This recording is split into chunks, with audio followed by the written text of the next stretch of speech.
Moi, en tant que producteur d'énergie électrique, mon objectif c'est de produire l'énergie électrique. Enfin, c'est vraiment mon but principal, c'est de produire l'énergie électrique. Par contre, je fais partie du territoire et je sais qu'il y a d'autres enjeux qui sont importants, qui sont même aussi importants, que je dois aussi favoriser, maintenir.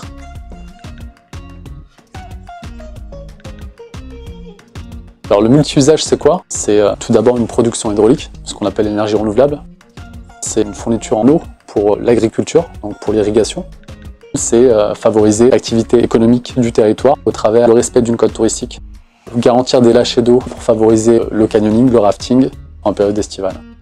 C'est une fourniture en eau potable. L'eau qui est bue par les Aixois par exemple, c'est de l'eau qui vient du Vernon, hein. C'est pas forcément connu. Hein. Ce qui est important, ce qui fait partie vraiment du cœur de métier de l'exploitant EDF, hein, c'est la gestion des crues.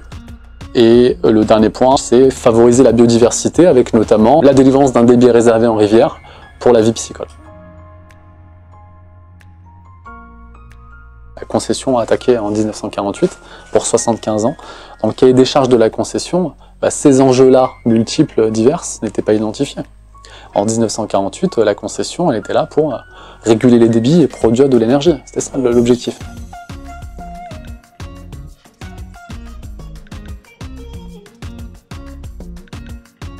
Naturellement, sont arrivés de nouveaux enjeux, qui sont le développement économique local, qui sont ces activités diverses, qui sont favoriser la biodiversité au travers d'un débit réservé, au travers de tout ça.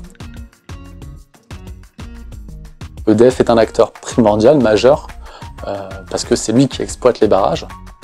Néanmoins, à un moment donné, il faut trouver un équilibre. Et cet équilibre-là, c'est pas EDF qui le définit, c'est le SAGE, c'est le schéma d'aménagement et de la gestion de l'eau, qui permet d'écouter les besoins de chacun, les demandes de chacun et de trouver un compromis, un équilibre autour de l'eau. Il faut bien avoir conscience que les besoins des uns ne sont pas les mêmes que les autres et qu'à un moment donné, le compromis qui est trouvé, il faut que tout le monde le respecte et que tout le monde comprenne aussi que l'ensemble des enjeux se valent et sont aussi importants les uns que les autres.